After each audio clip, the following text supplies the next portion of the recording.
Hello বন্ধুরা, বিন্দুস কিচেনে আপনাদের সবাইকে স্বাগত। আজকে আমি পোস্তর একটা নতুন রেসিপি আপনাদের সাথে শেয়ার করছি। আমাদের বাঙালি বাড়িতে পোস্ত না হলে তো চলেই না। নানান ধরনের পোস্ত আমরা বানিয়ে থাকি আর আমরা সকলেই এই পোস্ত পছন্দ করি। তো অনেক রকমভাবে পোস্ত তো আমরা খেয়েছি, আলু পোস্ত, ঝিঙে পোস্ত, করলা পোস্ত, পটল পোস্ত, পোস্তর বড়া, পোস্তর চাটনি। তো আজ যেরকম করে আমি পোস্তর বড়ার ডালনা বানিয়েছি সেই রেসিপিটা অবশ্যই দেখবেন। তার জন্য শুরুর থেকে শেষ অবধি আমার ভিডিওটা দেখবেন। চলুন কীরকম করে বানালাম দেখে নিই। আমি নিয়েছি 5 চামচ পোস্ত, এটা মিক্সির মধ্যে নিয়ে নিলাম। সাথেই নিলাম আমি বড় চামচের 1 চামচ আতপ চাল ভিজিয়ে রেখেছিলাম, সেই আতপ চালটা নিয়ে নিলাম। এর মধ্যে নিয়ে নিচ্ছি 2টো কাঁচা লঙ্কা, ভেঙে কাঁচা লঙ্কা 2টো নিয়ে নিলাম। এটাকে এবার আমি পিষে নেব।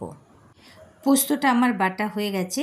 এবারে এর মধ্যে দিয়ে দিচ্ছি আমি নুন, স্বাদ মতো নুন দিয়ে দিলাম, একটু দিলাম কালো জিরে আর 1 চামচ গোটা পোস্ত।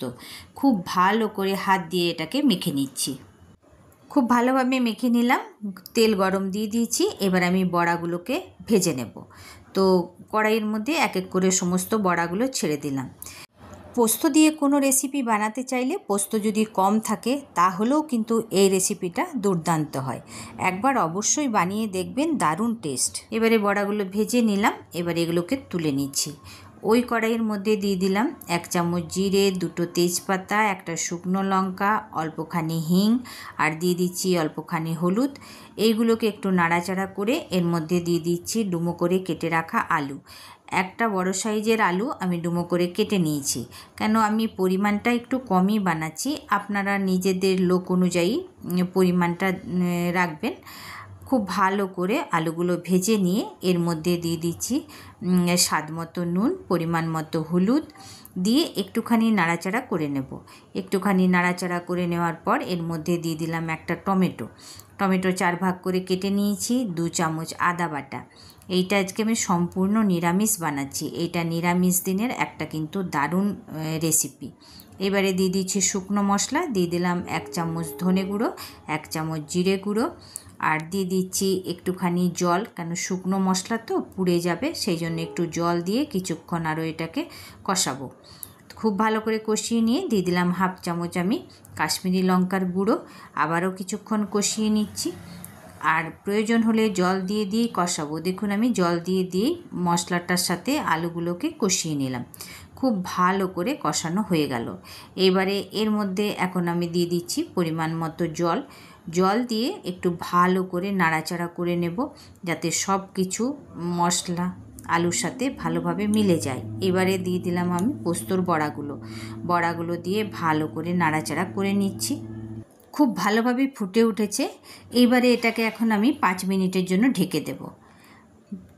5 মিনিট হয়ে গেছে, ঢেকে দিয়েছিলাম। এবার ঢাকা খুলে দেখে নিচ্ছি। খুব ভালোভাবে আলুগুলো সিদ্ধ হয়ে গেছে। এবারে এর মধ্যে দিয়ে দিচ্ছি আমি গরম মশলা, দিয়ে দিলাম 1 চামচ ঘি। নিরামিষ রান্নায় ঘি না দিলে তো চলবেই না। আর দিয়ে দিলাম একটুখানি ধনেপাতা কুচি।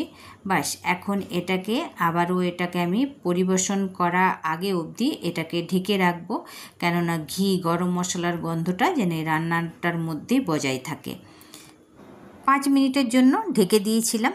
খুব সুন্দর, ঢাকা যখন খুললাম ঘিয়ের গন্ধটা দুর্দান্ত বেরিয়েছে। এবার এটাকে আমি বলে নামিয়ে নিচ্ছি। তাহলে বন্ধুরা, আমার রেসিপিটা আপনাদের কেমন লাগলো? আমার এই রেসিপিটা যদি আপনাদের ভালো লাগে তাহলে বিন্দুস কিচেনকে লাইক, সাবস্ক্রাইব অবশ্যই করবেন, অনেক অনেক করে শেয়ার করবেন, অনেক অনেক করে কমেন্ট করবেন। আজকের এই রান্নাটা আমি দুপুরবেলায় ভাতের সাথে খাওয়ার জন্য বানিয়েছি। এটা কিন্তু ভাতের সাথেই বেশি খেতে ভালো লাগে। তাহলে বন্ধুরা, এই রকম রেসিপি নিয়ে আপনাদের কাছে আবার আসবো। বানিয়ে দেখলে কেমন হয়েছে অবশ্যই কমেন্ট করবেন। ভালো থাকবেন, সুস্থ থাকবেন।